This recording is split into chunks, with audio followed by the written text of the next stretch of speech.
जय हिंद दोस्तों, स्वागत है आपका हमारे यूट्यूब चैनल कोल इंडियन आर्मी में। दोस्तों, इंडियन आर्मी के बाद जो दूसरे नंबर पर फोर्स आती है जिसके लिए कैंडिडेट तैयारी करते हैं और सबसे ज़्यादा मेहनत करते हैं उसे ज्वाइन करने के लिए, वो है बीएसएफ यानी कि बॉर्डर सिक्योरिटी फोर्स। और इसकी एक सबसे बड़ी खुशखबरी ये है कि बीएसएफ की बम्पर भर्तियां आ चुकी हैं और फॉर्म भरने भी स्टार्ट हो चुके हैं। तो आज की इस वीडियो में मैं बीएसएफ की भर्ती से संबंधित सभी जानकारी आपको देने वाला हूं कि इसके लिए हाइट वेट कितना होना चाहिए, इसमें एजुकेशन क्वालिफिकेशन कितना मांगा गया है और इसमें हाइट और एज में कितनी छूट मिलेगी और इसका फॉर्म भरने के लिए आपकी डेट ऑफ बर्थ कितनी होनी चाहिए। इन सभी के बारे में आज मैं आपको बताने वाला हूं। तो बने रहिए इस वीडियो में हमारे साथ लास्ट तक। और अगर आपने हमारे चैनल को अभी तक सब्सक्राइब नहीं किया है तो कर लीजिए, जिससे आने वाली सभी भर्तियों की अपडेट आपको मिलती रहे।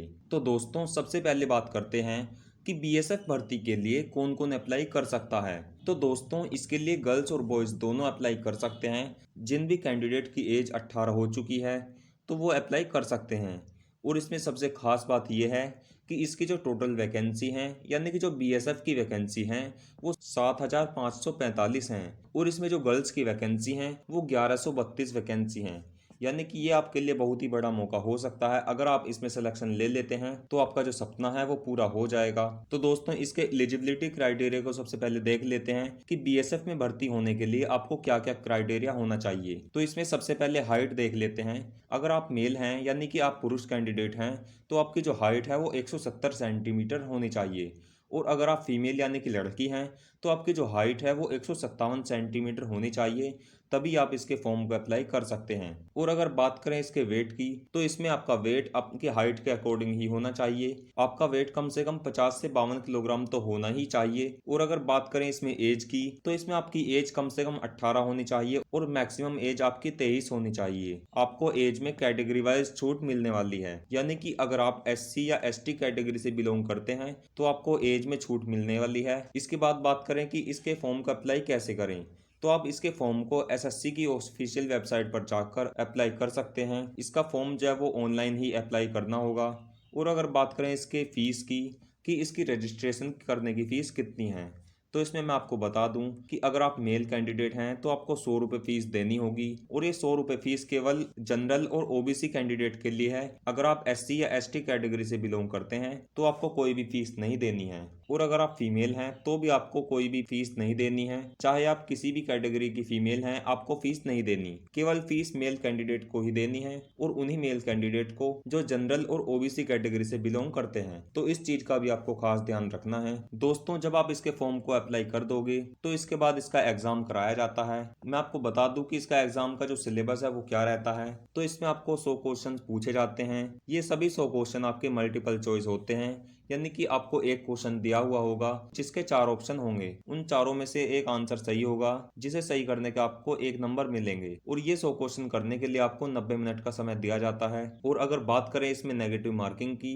तो इसमें 1/4 की नेगेटिव मार्किंग भी रहेगी, यानी कि अगर आप एक क्वेश्चन गलत करते हैं तो आपके 0.25 नंबर काट लिए जाएंगे। इस चीज़ का भी आपको खास ध्यान रखना है एग्ज़ाम करते समय। और अगर इसके सिलेबस की बात करें तो इसमें आपको जीके, मैथ, रीजनिंग और हिंदी या इंग्लिश से क्वेश्चन पूछे जाते हैं। इन चारों सब्जेक्ट से आपके 25-25 क्वेश्चन पूछे जाएंगे। दोस्तों, जब आपका एग्जाम हो जाता है तो उसके बाद एक मेरिट लिस्ट लगती है। उस मेरिट के अकॉर्डिंग आपको फिजिकल के लिए बुलाया जाएगा। अब मैं आपको बता देता हूँ कि आपके फिजिकल में क्या क्या करवाया जाएगा। तो अगर आप मेल कैंडिडेट हैं तो आपको 5 किलोमीटर की रनिंग लगानी होगी और यह 5 किलोमीटर की रनिंग आपको 24 मिनट में कंप्लीट करनी होगी, तभी वहां पर आप क्वालिफाई हो पाओगे। और अगर बात करें फीमेल कैंडिडेट की यानी गर्ल्स की तो उन्हें 1600 मीटर की रनिंग लगानी होगी। 1600 मीटर की रनिंग लगाने के लिए आपको 8.5 मिनट का समय दिया जाएगा, यानी कि गर्ल्स को 1600 मीटर की रनिंग लगाने के लिए 8 मिनट 30 सेकंड का समय दिया जाएगा। दोस्तों, जब आप फिजिकल क्वालिफाई कर लोगे तो आपका वहां पर मेडिकल चेकअप किया जाएगा। आपके मेडिकल में पूरी बॉडी का चेकअप किया जाएगा। जिस तरह आर्मी का मेडिकल होता है उसी तरह बीएसएफ का भी मेडिकल किया जाएगा। दोस्तों, जब आपका मेडिकल कंप्लीट हो जाएगा तो उसके बाद फिर से एक फाइनल मेरिट लिस्ट लगेगी, जिसमें अगर आपका नाम होगा तो आपको फाइनल सिलेक्शन दे दिया जाएगा और आपकी ट्रेनिंग शुरू करा दी जाएगी। तो दोस्तों, ये था बीएसएफ भर्ती का प्रोसेस। दोस्तों, इसके बाद मैं आपको बता देता हूँ कि अगर आपने एनसीसी ज्वाइन कर रखी है तो इस भर्ती में आपको एनसीसी ज्वाइन करने के क्या फायदे मिलेंगे। दोस्तों, अगर आपके पास एनसीसी का ए सर्टिफिकेट है तो आपको इस भर्ती में 2 नंबर मिलेंगे, और अगर आपके पास एनसीसी का बी सर्टिफिकेट है तो आपको 3 नंबर का बोनस दिया जाएगा, और अगर आपके पास एनसीसी का सी सर्टिफिकेट है तो आपको यहाँ पर 5 नंबर एक्स्ट्रा दिए जाएंगे,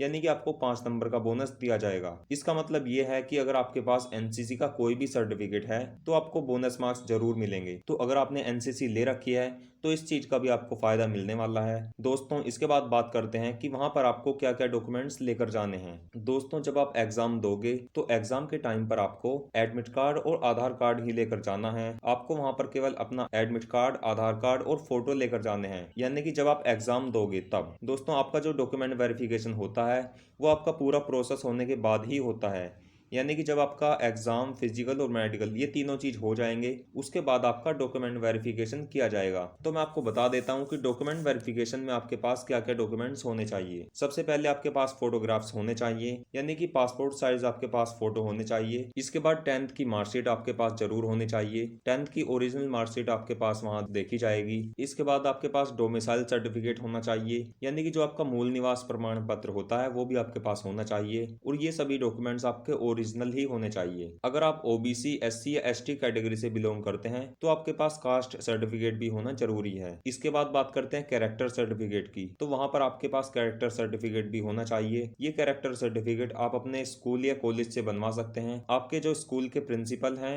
वे आपको बनाकर दे देंगे। इसके बाद अगर आपने एनसीसी ज्वाइन कर रखी है तो आपके पास एनसीसी के ओरिजिनल सर्टिफिकेट भी होने चाहिए। इसके बाद आपके पास अनमेरिड सर्टिफिकेट होना चाहिए, और फिर आपके पास अपना आधार कार्ड और बैंक अकाउंट की पासबुक भी होनी चाहिए। तो ये जो मैंने डॉक्यूमेंट्स आपको बताए हैं ये सभी डॉक्यूमेंट्स आपके पास होने चाहिए, और इन सभी को आपको ओरिजिनल ही लेकर जाना है। दोस्तों, अगर बात करें इसकी सैलरी की कि इसकी सैलरी क्या होगी, तो मैं आपको बता दूं कि इसके जो शुरुआती सैलरी आपकी 21,700 रुपए रहेगी, यानी कि आपकी जो सैलरी है वो 21,700 रुपए से लेकर 69,100 रुपए तक होने वाली है। दोस्तों, इस भर्ती से रिलेटेड सभी जानकारी मैंने आपको दे दी है। और दोस्तों, 7,545 वैकेंसी इसमें है, तो ये इस साल की काफी बड़ी वैकेंसी है, और ये एसएससी के द्वारा निकाली गई है। यानी कि जब आप इसका फॉर्म भरोगे तो आपको एसएससी की ऑफिशियल वेबसाइट पर जाकर इसका रजिस्ट्रेशन करना होगा, तभी आप इसके लिए अप्लाई कर सकते हो। दोस्तों, इसमें टोटल वैकेंसी 7,545 हैं, और जो फीमेल की वैकेंसी है वो 1,132 हैं।